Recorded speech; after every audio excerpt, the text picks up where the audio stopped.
باب ما یجوز من العمل فی الصلاۃ، نماز میں کون سا عمل درست ہے، جائز ہے. حدثنا عبد الله بن مسلمة حدثنا مالك عن ابي النضر عن ابي سلمة عن عائشة رضي الله عنها قالت كنت امد رجلي في قبلة النبي صلى الله عليه وسلم وهو يصلي. حضرت عائشہ کہتی ہیں کہ میں اپنا پاؤں بچھائے ہوئے ہوتی تھی آپ صلی اللہ علیہ وسلم کے قبلے کی جانب. وهو يصلي، آپ نماز پڑھ رہے ہوتے تھے. فاذا سجد، جب آپ سجدے میں آتے، غمزني، تو مجھے ہلاتے یا میرے پاؤں کو دباتے. فرفعتها، تو میں اٹھا لیتی اس کو. فاذا قام مددتها، تو جب آپ قیام کرتے تو میں اس کو پھیلا لیتی. اس حدیث سے کیا بات پتہ چلتی ہے کہ مثلاً آپ نماز پڑھ رہے ہیں، قیام کرے ہوئے، اتنے میں آپ کا بچہ آ کے آگے سو جاتا ہے مثلاً، یا کوئی اور آ کے ایسی کوئی چیز ہے، یا کوئی چیز آگے آڑے آ جاتی ہے، یا آپ مثلاً ایسے کمرے میں نماز پڑھ رہے ہیں، مثلاً گرمیوں کے دوپہر میں اور بچے لیٹے ہوئے ہیں نیچے، تو کسی کی ٹانگ آگے آ گئی ہے اور آپ سجدہ کرنا چاہتے ہیں، تو آپ ٹانگ کو ہلا کے پرے کر سکتے ہیں، یعنی اس کی اجازت ہے، اس سے نماز میں خلل نہیں آتا. حدثنا محمود حدثنا شبابہ حدثنا شعبہ عن محمد بن زیاد عن ابی ہریرہ رضی اللہ عنہ عن النبی صلی اللہ علیہ وسلم انہ صلی صلاۃ، کہ نبی صلی اللہ علیہ وسلم نے ایک نماز پڑھی. فقال، تو فرمایا، ان الشیطان عرض لی، کہ شیطان میرے سامنے آیا. فشد علی، تو مجھ پہ شدت کی، زور لگایا. لیقطع الصلاۃ علی، تاکہ میری نماز کو توڑ دے، یعنی میری نماز کو خراب کرنے کے لیے. فامکننی اللہ منہ، تو اللہ نے مجھے اس پر قابو دیا. فضعتہ، تو میں نے اس کا گلا گھونٹ دیا. وَلَقَدْ هَمَمْتُ أَنْ أُوثِقَهُ إِلَى سَارِيَةٍ، اور میں نے ارادہ کیا تھا کہ میں اس کو ستون کے ساتھ باندھ دوں. حتیٰ تصبحوا، یہاں تک کہ تم صبح کرو. فَتَنْظُرُوا إِلَيْهِ، پھر اس کو دیکھو. فذکرت قول سلیمان علیہ السلام، تو مجھے حضرت سلیمان کی بات یاد آ گئی. رب ھب لی ملکا لا ينبغی لأحد من بعدی، اے اللہ مجھے ایسی حکومت عطا کر کہ جو میرے بعد کسی اور کے لیے جائز نہ ہو، یا روا نہ ہو، یا سزاوار نہ ہو. فردہ اللہ خاسئا، تو اللہ نے اس کو ذلیل کر کے دور کر دیا. ثم قال النضر بن شمیل، نضر بن شمیل کہتے ہیں، فزعتہ بالذال، یہ زعتہ زال کے ساتھ ہے، ای خنقتہ، کہ میں نے اس کا گلا گھونٹ دیا. وفدعتہ من قول اللہ، اور اگر اس کو ذال کی بجائے دال پڑھے تو یہ اللہ تعالیٰ کا فرمان ہے، یوم یدعون، جس دن وہ دھکے دیے جائیں گے، ای یدفعون، کہ دور کر دیے جائیں گے. والصواب، اور درست کیا ہے، فدعتہ، کہ میں نے اس کو دھکا دیا. الا انہ کذا قال بتشدید العین والتاء، لیکن اس میں عین دعتہ ہونا چاہیے، عین اور تے کی تشدید کے ساتھ معنی دھکا دینا بنتا ہے، صرف تے کی نہیں، یعنی فدعتہ، دو تشدید آ رہی ہیں اس میں. اس سے آپ دیکھیں کہ ایک زال سے معنی کہاں سے کہاں پہنچ گیا. زعتہ گلا گھونٹنا اور دعتہ دھکا دینا. اب آپ دیکھیں کہ اس سے مراد کیا ہے، یہ بات اس میں کیوں لائے ہیں. اس سے مراد یہ ہے کہ اگر انسان نماز میں کسی دشمن کو دھکا دے دے تو اس سے نماز نہیں ٹوٹتی. مثلا آپ نماز پڑھیں، کوئی شخص آیا آپ کو مارنے کے لیے مثال کے طور پہ، اور آپ اس کے مارنے سے پہلے ہی ایک مکہ مار کے گرا دیتے ہیں، تو ایسا کرنے کی آپ کو اجازت ہے. کس طرح؟ نبی صلی اللہ علیہ وسلم کی نماز میں ایک جن یا شیطان جو تھا وہ نماز خراب کرنے کے لیے آیا، تو آپ نے اس کو اسی طرح کیا، اور آپ نے یہ بھی ارادہ کیا کہ میں اس کو باندھ دوں. تو اس سے کیا پتہ چلتا ہے، نماز کی حالت میں اگر چھوٹا موٹا ایسا کام بھی کرنا پڑے ضرورت کے تحت تو آپ کر سکتے ہیں. پھر آپ دیکھیں کہ یہاں پر ایک اور چیز سامنے آتی ہے، وہ یہ کہ آپ کے ذہن میں شاید خیال پیدا ہو رہا کہ نبی صلی اللہ علیہ وسلم کے پاس شیطان کیسے آ گیا تھا. اور ہم حضرت عمر کے بارے میں تو پڑھتے ہیں کہ شیطان وہاں سے بھاگ جاتا جہاں حضرت عمر آ جاتے تھے. تو کیا حضور صلی اللہ علیہ وسلم سے بڑھ کر ہے حضرت عمر؟ ایسا تو نہیں ہے. پھر یہ کیا مسئلہ ہے؟ اب دیکھیں کہ بعض اوقات لوگ کسی بادشاہ سے اتنا نہیں ڈرتے جتنا پولیس والوں سے ڈرتے ہیں. اور اس طرح اور بھی بہت سی مثالیں آپ دیکھ سکتے ہیں. جو انتظام کرنے والے ہوتے ہیں، قانون نافذ کرنے والے لوگ ہوتے ہیں، وہ سخت ہوتے ہیں. جیسے آپ کو مثال کے طور پر یہاں بٹھانے والے اور پڑھانے والے اور بہت سے اس قسم کی. اسی طرح یہ ہے کہ حضرت عمر رضی اللہ تعالیٰ عنہ جو تھے ان سے لوگ ڈرتے تھے. اور آپ دیکھیں کہ ہم اس میں بھی دیکھتے ہیں کہ جب وہ حبشی تماشا دکھا رہے تھے تو حضرت عمر نے ڈانٹنا شروع کر دیا، تو حضور صلی اللہ علیہ وسلم نے کیا کہا، نہیں امن سے رہو. یعنی وہ حبشی آپ سے نہیں ڈر رہے تھے، حضرت عمر سے ڈر رہے تھے. تو یہ ایک بڑی نارمل سی بات ہے. اس سے یہ ثابت کرنا کہ حضرت عمر کا مقام شاید حضور صلی اللہ علیہ وسلم سے آگے ہو گیا تھا، یہ دور کی بات ہے، ایسا نہیں ہے. باب اذا انفلتت الدابۃ فی الصلاۃ، باب جب جانور چھوٹ بھاگے نماز میں. مثلا آپ نے اونٹ باندھ کر نماز شروع کی اور وہ بھاگ نکلا تو پھر کیا کیا جائے. وقال قتادہ، اور قتادہ کہتے ہیں، ان اخذ ثوبہ، اگر کوئی اس کا کپڑا لے جائے، یتبع السارق، تو وہ چور کا پیچھا کرے، ویدع الصلاۃ، اور نماز چھوڑ دے. مثلا آپ نماز میں اپنے بیگ کو ستھرا بنا کر رکھے ہوئے تھے اور کوئی آپ کا بیگ لے بھاگا. اب آپ کو پتا ہونا چاہیے کہ ہم نماز توڑ سکتے ہیں یا نہیں. تو اس سے آپ دیکھیں کہ دین میں کتنی وسعت ہے، اور چھوٹی چھوٹی چیزیں جو ہماری نماز میں خلل ڈال سکتی ہیں ان کے بارے میں ہمیں بتا دیا گیا کہ تم کیا کر سکتے ہو. اگر تو اتنا ہی دور ہے کہ آپ ایک دو قدم سے چھین سکے تو نماز توڑے نہیں، لیکن اگر وہ دور جا چکا ہے تو ایون آپ نماز توڑ بھی سکتے ہیں. عام حالات میں نماز توڑنے کی اجازت نہیں ہے. حدثنا آدم حدثنا شعبہ قال حدثنا الازرق ابن قیس قال كنا بالاهواز. ازرق بن قیس کہتے ہیں کہ ہم اہواز میں تھے، ایک جگہ کا نام ہے. نقاتل الحروریہ، ہم خوارجیوں سے لڑ رہے تھے. حروریہ خوارجی. فبینا انا علی جرف نہر، تو میں ایک نہر کے کنارے بیٹھا تھا. اذا رجل یصلی، اتنے میں ایک شخص نماز پڑھ رہا تھا. واذا لجام دابتہ بیدہ، تو میں نے دیکھا کہ اس کے گھوڑے کی باگ جو تھی وہ اس کے ہاتھ میں تھی. یعنی نماز کیسے پڑھ رہا تھا؟ گھوڑا پاس تھا اور اس کی باگ ہاتھ میں لے کے نماز پڑھ رہا تھا کہ یہ بھاگے نہ، کہیں کوئی جگہ نہیں ہوگی باندھنے کی، تو اس لیے. فجعلت الدابۃ تنازعہ، تو اس جانور نے اس سے کھینچا تانی شروع کر دی، نماز کی حالت میں تنازع شروع کر دیا. جعلت الدابۃ تنازعہ وجعل یتبعها، اور وہ اس کے پیچھے پیچھے جا رہا تھا. ظاہر ہے وہ گھوڑے کی طاقت کہاں، ہارس پاور تو آپ کو پتہ ہی ہے، تو وہ جو جانور تھا وہ اس کو کھینچ رہا تھا. وجعل یتبعها، اور وہ اس کے پیچھے پیچھے جا رہا تھا، یعنی نماز بھی اس نے نہیں توڑی اور اس کو کھینچ رہا اور ساتھ ساتھ جا رہا ہے. کالا شعبہ کہتے ہوا ابو برزۃ الاسلمی، کہ وہ شخص جو تھے صحابی تھے، ابو برزہ الاسلمی تھے. فجعل رجل من الخوارج یقول، تو خوارجیوں میں سے ایک شخص کہنے لگا اللہم افعل بہذا الشیخ، یا اللہ اس بوڑھے کے ساتھ ایسا اور ایسا کر.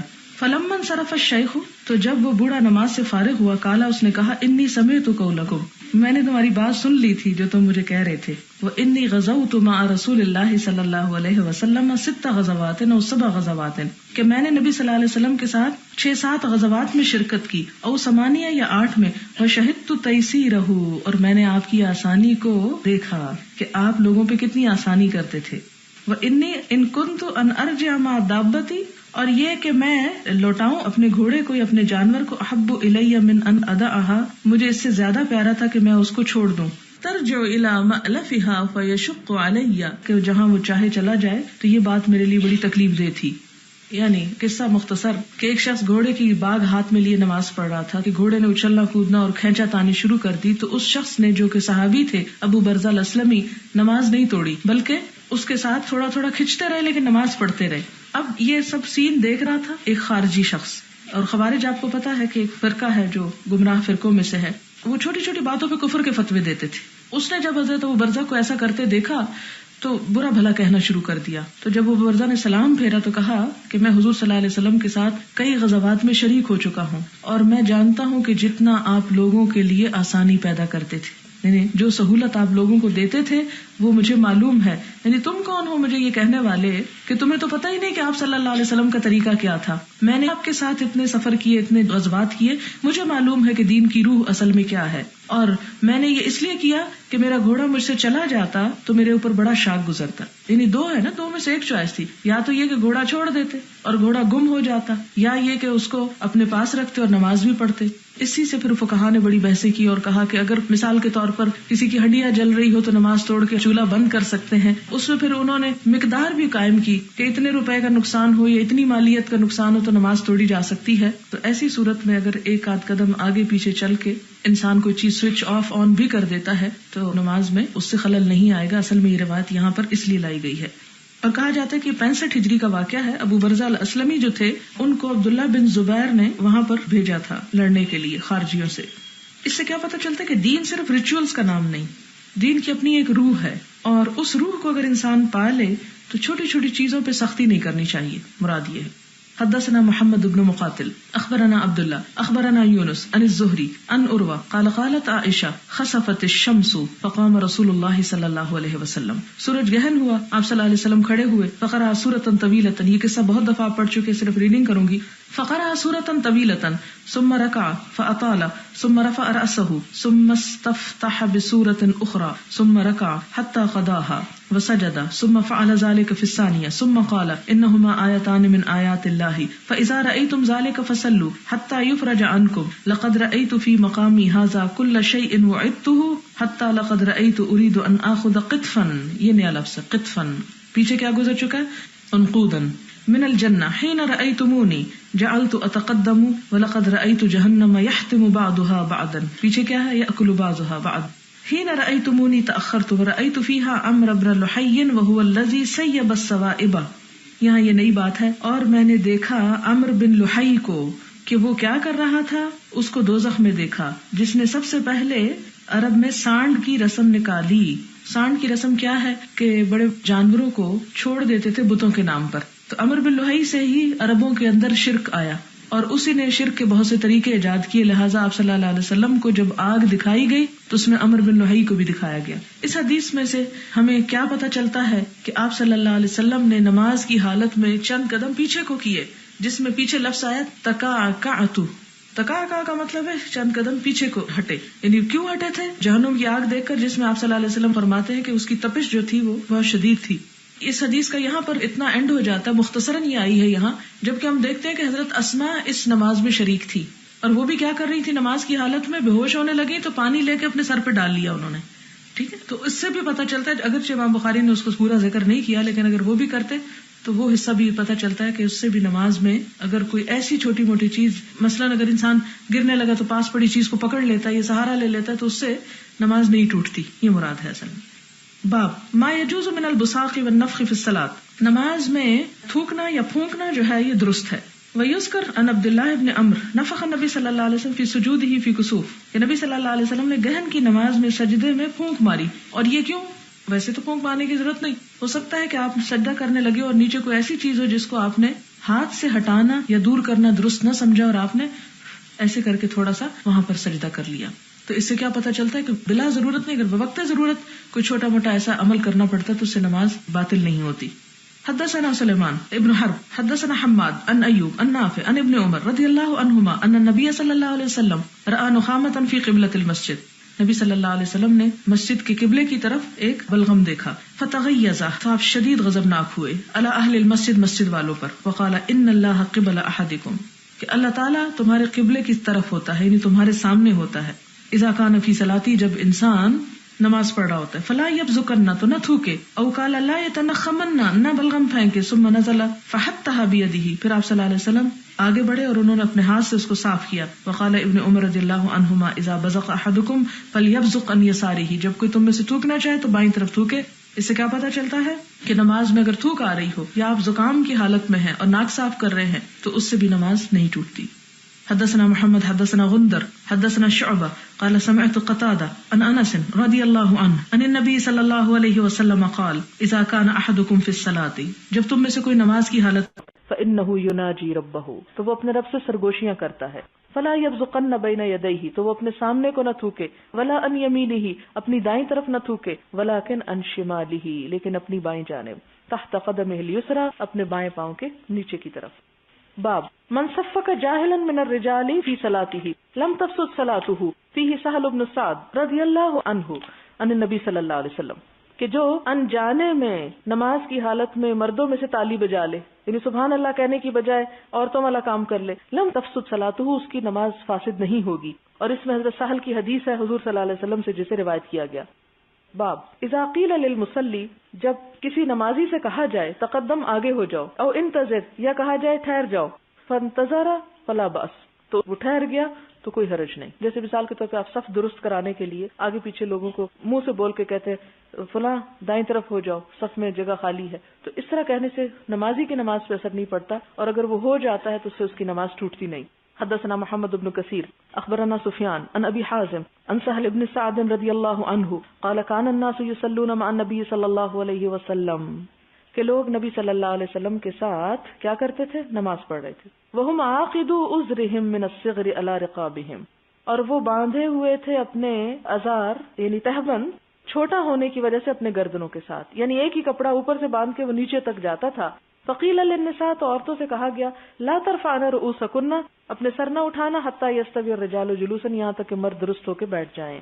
تو اس سے کیا پتہ چلتا ہے کہ امام بخاری نے سمجھا کہ نماز کی حالت میں ہی کہا گیا، لیکن اس میں یہ بھی احتمال ہے کہ نماز کی حالت میں نہ کہا گیا ہو، شروع میں ہی کہہ دیا گیا ہو، لیکن امام بخاری نے دوسرے احتمال کو لے کے یہ باب اس حدیث میں لے آئے.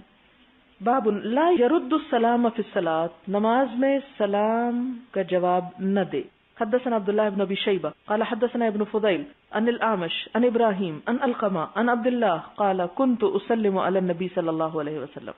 عبداللہ کہتے ہیں کہ میں حضور صلی اللہ علیہ وسلم کو سلام کیا کرتا تھا، وہو فی الصلاۃ، اور وہ نماز کی حالت میں ہوتے تھے، فیرد علیہ، تو وہ مجھے جواب دیتے، فلما رجعنا، پھر جب ہم لوٹے کہاں سے؟ حبشہ سے، سلمت علیہ، میں نے پھر سلام کیا، فلم یرد علیہ، تو آپ نے مجھ کو جواب نہیں دیا، وقال، اور فرمایا، ان فی الصلاۃ شغلا، کہ نماز میں شغل ہوتا ہے، یعنی کام ہوتا ہے، مشغول ہوتا ہے انسان، اللہ تعالیٰ سے بات چیت کر رہا ہوتا ہے، اس لیے اس کو باہر والوں کے ساتھ کانٹیکٹ نہیں رکھنا چاہیے.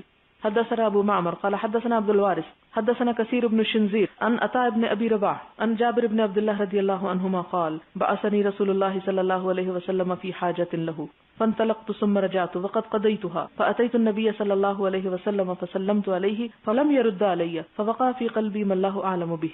یہاں جابر بن عبداللہ کہتے ہیں کہ مجھے آپ صلی اللہ علیہ وسلم نے ایک کام کو بھیجا، میں گیا، پھر میں لوٹا اور میں کام کر کے آیا، پھر میں حضور صلی اللہ علیہ وسلم کے پاس آیا اور میں نے آپ کو سلام دیا، آپ نے سلام کا جواب نہیں دیا. فوقع فی قلبی، تو میرے دل میں کچھ خیال آیا، واللہ اعلم بہ، اللہ ہی اس کو جانتا ہے. فقلت فی نفسی، میں نے اپنے دل میں کہا، اللہ رسول اللہ صلی اللہ علیہ وسلم وجد علی انی ابطأت علیہ، کہ آپ شاید مجھ سے ناراض ہو گئے ہیں اور اس وجہ سے ناراض ہیں کہ میں نے دیر لگائی، یعنی کام دیر سے کر کے آیا. ثم سلمت علیہ، پھر میں نے آپ پر دوبارہ سلام کیا، فلم یرد علیہ، آپ نے پھر مجھے جواب نہیں دیا، کیونکہ سلام کا جواب نہ دینا ناراضگی کی علامت تھی. فوقع فی قلبی اشد من المرۃ الاولى، میرے دل میں پہلی مرتبہ سے بھی زیادہ شدید خیال آیا. ثم سلمت علیہ، پھر میں نے آپ کو سلام کیا. فرد علیہ، تو انہوں نے مجھ کو جواب دیا. فقال انما منعنی ان ارد علیک انی کنت اصلی، تو آپ صلی اللہ علیہ وسلم نے سلام پھیر کے کیا بتایا کہ مجھے جواب دینے سے اس بات نے روکا تھا کہ میں نماز پڑھ رہا تھا. وکان علی راحلتہ، اور آپ صلی اللہ علیہ وسلم اس حال میں اپنی سواری پر تھے، متوجہا الی غیر قبلہ، قبلے کے علاوہ دوسری طرف منہ کیے ہوئے تھے، اس لیے ان کو پتہ نہیں چلا کہ آپ کیا کر رہے ہیں، خاموش ویسے ہی بیٹھے ہیں یا کچھ پڑھ رہے ہیں. یعنی یہ حبشہ کا واقعہ نہیں، یہ دوسرا واقعہ جس میں آپ صلی اللہ علیہ وسلم نے سلام کا جواب نہیں دیا اور اب جابر کو بھی معلوم نہیں تھا. باب رفع الایدی فی الصلاۃ لامر ینزل به، اٹھانا ہاتھوں کا نماز میں کسی ایسے موقع پر کہ کوئی مصیبت نازل ہو جائے یا کوئی حادثہ پیش ہو. یہ حدیث پیچھے گزر چکی ہے، صرف ریڈنگ کروں. حدثنا قتیبہ حدثنا عبد العزیز عن ابی حازم عن سہل بن سعد رضی اللہ عنہ قال بلغ رسول اللہ صلی اللہ علیہ وسلم ان بنی عمرو بن عوف بقباء کان بینہم شیء، حضور کو یہ میسج پہنچا کہ بنی عمرو بن عوف جو قباء میں رہتے ہیں ان کے درمیان کوئی معاملہ پیش آ گیا. فخرج یصلح بینہم فی اناس من اصحابی، آپ اپنے ساتھیوں کے ساتھ ان کی صلح کرانے کے لیے تشریف لے گئے. فحبس رسول اللہ صلی اللہ علیہ وسلم وحانت الصلاۃ فجاء بلال الى ابی بکر رضی اللہ عنہما فقال یا ابا بکر ان رسول اللہ صلی اللہ علیہ وسلم قد حبس وقد حانت الصلاۃ فهل لك ان تؤم الناس، کیا آپ لوگوں کی امامت کرائیں گے؟ قال نعم ان شئت. فاقام بلال الصلاۃ وتقدم ابو بکر رضی اللہ عنہ فکبر الناس وجاء رسول اللہ صلی اللہ علیہ وسلم يمشي في الصفوف يشقها شقا حتى قام من الصف فاخذ الناس في التصفيح. قال سهل التصفيح هو التصفيق. قال وكان ابو بکر رضی اللہ عنہ لا يلتفت في صلاته فلما اكثر الناس التفت فاذا رسول الله صلی اللہ علیہ وسلم فاشار اليه يأمره ان يصلي فرفع ابو بکر رضی اللہ عنہ يديه فحمد الله ثم رجع القهقرة وراءه حتى قام في الصف وتقدم رسول الله صلی اللہ علیہ وسلم وصلى للناس فلما فرغ اقبل على الناس فقال يا ايها الناس، آپ صلی اللہ علیہ وسلم نے فرمایا اے لوگو، ما لکم، کیا ہے تم کو، حین نابکم شیء فی الصلاۃ، جب نماز میں کوئی چیز تم کو پیش آ جائے، اخذتم بالتصفیح، تو تم نے تالیاں بجانا شروع کر دی. انما التصفیح للنساء، تالیاں تو عورتوں کے لیے ہیں. من نابہ شیء فی صلاتہ، جس کو نماز میں کوئی مشکل پیش آئے، فلیقل سبحان اللہ، تو اسے چاہیے کہ سبحان اللہ کہے. ثم التفت الى ابی بکر رضی اللہ عنہ فقال یا ابا بکر ما منعک ان تصلی حیث اشرت الی؟ قال ابو بکر ما كان ينبغي لابن ابی قحافة ان يصلی بین یدی رسول اللہ صلی اللہ علیہ وسلم. اچھا، ایک یہاں پر کوئی ڈائریکٹلی ریلیٹڈ تو نہیں بات، لیکن ویسے ہی چونکہ ذکر آگے اس لیے میں بات کر دوں کہ انما التصفیح للنساء، کہ ہمارے ہاں ایک بہت شدت یہ بھی پائی جاتی ہے کہ جب کسی محفل میں، خصوصاً دینی، غیر دینی میں تو نہیں سوچ آتی، لیکن کوئی دینی محفل میں اگر کوئی خوشی کی بات دیکھے یا کوئی ایسا معاملہ دیکھے تو تالی نہ بجائیں. بڑا لوگ اس پہ شدت برتتے ہیں اور بہت منع کرتے ہیں اور اس کو خلاف شریعت کام سمجھتے ہیں. آپ نے بھی سن رکھا ہوگا اور معلوم ہوگا، اور اس میں بڑی لے دے بھی ہوتی ہے. تو اس حدیث سے کیا پتہ چلتا ہے کہ اگر نماز میں تالی بجا سکتے ہیں تو اس سے کیا پتہ چلتا ہے کہ تالی بجاتے خود بری بات نہیں ہے. لوگ ہمارے ہاں تالی بجانے ہی کو برا سمجھتے ہیں. اور اس کو برا کیوں سمجھتے ہیں؟ کس وجہ سے سمجھتے ہیں؟ کہ وہ مشرکین جو تھے وہ اپنی عبادت میں کیا کرتے تھے؟ خانہ کعبہ کے ارد گرد تالیاں پیٹتے تھے، تو وہ ان کی عبادت کا طریقہ تھا، لہٰذا یہ ایک غیر اسلامی رسم ہے اور ہم کو تالی نہیں بجانی چاہیے. لیکن یہاں آپ کیا دیکھ رہے ہیں؟ انما التصفیح للنساء، کہ نماز میں بھی تالی بجا سکتے، 1 بجا سکتے، 2 بجا سکتے. اور اس میں آپ دیکھیں کہ اگر تالی بجانا ہی ایک برا کام ہوتا تو صحابہ کرام جو حضرت ابو بکر کو تالیاں بجا بجا کے یاد کرا رہے تھے تو وہ تالی نہ بجاتے کم از کم. تو اس سے کیا پتا چلتا ہے کہ تالی بجانا بذات خود برا کام نہیں ہے. یہ الگ بات ہے کہ آپ بجا کہاں رہے ہیں. اگر آپ عبادت کی جگہ بجا رہے ہیں تو ٹھیک نہیں، لیکن اگر آپ عبادت میں بجا رہے ہیں تو مرد ہیں تو اجازت نہیں، عورتیں ہیں تو بجا لیں. لیکن وہ کسی انجوائمنٹ کی تالی نہیں ہوگی، وہ ایک مقصد کے لیے ہوگی. اور عام طور پر بھی آپ دیکھیں کہ تالی کب بجتی ہے؟ جب کوئی واقعہ پیش آتا ہے، نہ کہ بلا وجہ ہی. اس سے دین کی وسعت آپ کو سمجھ آتی حدیث پڑھ کے. ہم نے اپنے دین کو اپنی عقل پہ اور خود ساختہ اصولوں پہ بہت سخت کر لیا ہے، لیکن جب ہم اس روح کو پہنچتے ہیں تو وہ روح کچھ اور بتاتی ہے ہم کو. اس میں یہ چھوٹی چھوٹی چیزیں جن کو ہم نے یہ بھی دین سے باہر، یہ بھی دین سے باہر، ہر چیز، اس سے زندگی بڑی مشکل کر لی ہم نے اپنے لیے. تو جس جس چیز کی اجازت ہے وہاں تک چلے جانا چاہیے اور بلا وجہ اپنی زندگی کو مشقت آمیز نہیں بنا لینا چاہیے. باب الخصر فی الصلاۃ. خصر کہتے ہیں کمر پہ ہاتھ رکھنا، یعنی اس طرح کر کے نماز نہیں ہو سکتی جیسے پی ٹی میں یا کسی ڈرل وغیرہ میں. حدثنا ابو النعمان حدثنا حماد عن ایوب عن محمد عن ابی ہریرہ رضی اللہ عنہ قال نہی عن الخصر فی الصلاۃ. حضرت ابو ہریرہ کیا کہتے ہیں کہ منع کیا گیا نماز میں کمر پہ ہاتھ رکھنا. وقال ہشام و ابو ہلال عن ابن سیرین عن ابی ہریرہ عن النبی صلی اللہ علیہ وسلم. حدثنا عمرو بن علی حدثنا یحیی حدثنا ہشام حدثنا محمد عن ابی ہریرہ رضی اللہ عنہ قال نہی ان یصلی الرجل مختصرا. منع کیا گیا کہ انسان نماز پڑھے مختصر ہو کر، یعنی کمر پہ ہاتھ رکھ کر. یہ مختصر کا لفظ ہم کسی اور معنی میں بولتے ہیں، عربی کا ہی لفظ، لیکن یہاں ہاتھ رکھنے کا. کہتے ہیں یہود ایسا کیا کرتے تھے، اس لیے مسلمانوں کو روک دیا گیا، یعنی نماز کے وقت باادب ہو کے ہاتھ باندھے، یہاں ہاتھ نہ رکھے. ویسے آپ سوچیں اگر یوں کہا جاتا تو نماز نہ لگتی، کھیل لگتا.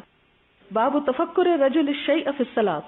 نماز میں کسی شخص کا کچھ سوچنا، یہ بڑی اہم حدیث ہے. وقال عمر رضی اللہ عنہ، اور حضرت عمر رضی اللہ تعالیٰ عنہ کہتے انی لاجہز جیشی وانا فی الصلاۃ. میں نماز میں اپنا لشکر تیار کر لیتا ہوں یا اس کو ترتیب دے دیتا ہوں. یعنی انسان نماز میں کھڑا ہوا ہے اور سوچ رہا ہے تو اس سے کیا نماز ٹوٹ جائے گی؟ حکم یہ بتانا مقصود ہے. اس سے یہ نہیں مطلب کہ آپ نماز میں دل بھر کے سوچنا شروع کر دیں. مراد یہ کہ اگر انسان ہے نا، بھول جاتے ہیں، آپ 100 دفعہ کوشش کرتے پھر بھول جاتے، پھر آپ کچھ اور یاد کرنے لگتے، حتیٰ کہ وہ شیطان ہر وہ بات یاد کرا دیتا ہے جو آپ کو ہمیشہ بھولی ہوئی ہوتی.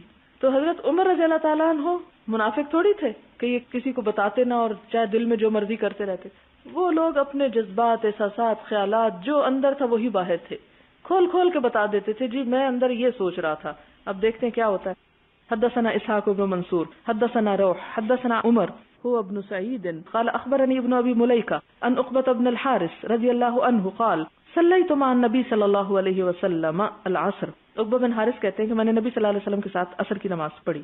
فلما سلم قام سریعا، آپ نے سلام پھیرا اور جلدی سے کھڑے ہوئے. دخل على بعض نسائی، اپنی کسی بیوی کے پاس گئے. ثم خرج، پھر نکلے. ورأى ما في وجوه القوم، اور دیکھا جو لوگوں کے چہروں پہ تھا، یعنی من تعجبہم، ان کے تعجب میں سے، لسرعتی، آپ کی جلدی کی وجہ سے، کہ آپ ہمیشہ ذرا ٹھہر کے اٹھتے تھے لیکن آپ فوراً جو اٹھ کے گئے تو لوگ بڑے حیران تھے کہ آپ جلدی کیوں چلے گئے، یعنی خلاف واقع بات تھی. فقال، تو آپ نے ان کا تعجب چہروں پہ پڑھ کے فرمایا ذکرت وانا فی الصلاۃ، مجھے یاد آ گیا تھا اور میں نماز میں تھا. اس سے کیا پتہ چلتا کہ یہ یاد آنا آپ صلی اللہ علیہ وسلم کی نماز میں بھی ہو جاتا تھا.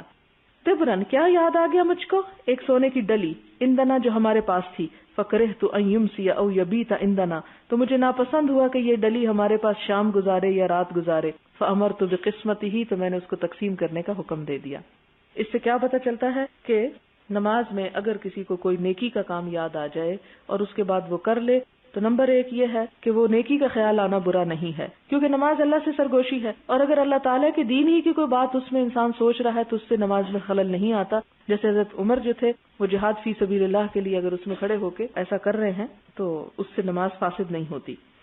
پھر اسی طرح ایک اور روایت میں آتا ہے کہ ایک دفعہ حضرت عمر نے نماز پڑھائی اور اس میں قرات نہ کی، یعنی جہری نماز تھی اور چپ کر کے ساری نماز پڑھتے رہے کیونکہ سوچ کچھ اور رہے تھے. تو جب سلام پھیرا تو ان کو پوچھا گیا کہ یہ آپ نے کیا کیا ہے، تو انہوں نے کہا وہ نماز میں نے ایک قافلہ روانہ کیا تھا شام کو، تو اس کے بارے میں سوچ رہا تھا. کہتے کہ مغرب کی نماز تھی. اور لوگوں کے احساس دلانے پر انہوں نے اس نماز کا اعادہ کیا. حدثنا يحيى بن بكير قال حدثنا الليث عن جعفر عن الأعرج قال قال ابو هريرة رضي الله عنه قال رسول الله صلى الله عليه وسلم اذا اذن بالصلاة ادبر الشيطان له درات. یہ حدیث پیچھے گزر چکی ہے. حتى لا يسمع التأذين فإذا سكت المؤذن أقبل فإذا صوب أدبر فإذا سكت أقبل فلا يزال بالمرء يقول له اذكر ما لم يكن يذكر. کہ انسان کو وہ باتیں یاد کراتا ہے کہ شیطان جو اسے یاد نہیں ہوتی. حتی لا یدری کم صلی، یہاں تک کہ انسان کو یہ بھی یاد نہیں رہتا اس نے کتنی رکعتیں پڑھی. قال ابو سلمہ ابن عبد الرحمن اذا فعل احدكم ذلك فليسجد سجدتين وهو قاعد، کہ اگر تم میں سے کسی شخص کے ساتھ ایسا ہو جائے کہ اسے نہ یاد رہے کہ کتنی رکعتیں پڑھی ہیں تو وہ 2 سجدے کر لے. وسمع ابو سلمہ من ابی ہریرہ رضی اللہ عنہ، ابو سلمہ نے یہ حدیث حضرت ابو ہریرہ سے سنی ہے. یعنی اگر نماز بھول جائے انسان تو مثلا اسے 4 پڑھنی تھی اور اس کو شک ہے کہ شاید 3 ہو، تو 4 اگر پڑھ بھی چکا ہو تو 3 ہی اس کو سمجھے اور ایک اور پڑھ کے سجدہ سہو کر لے.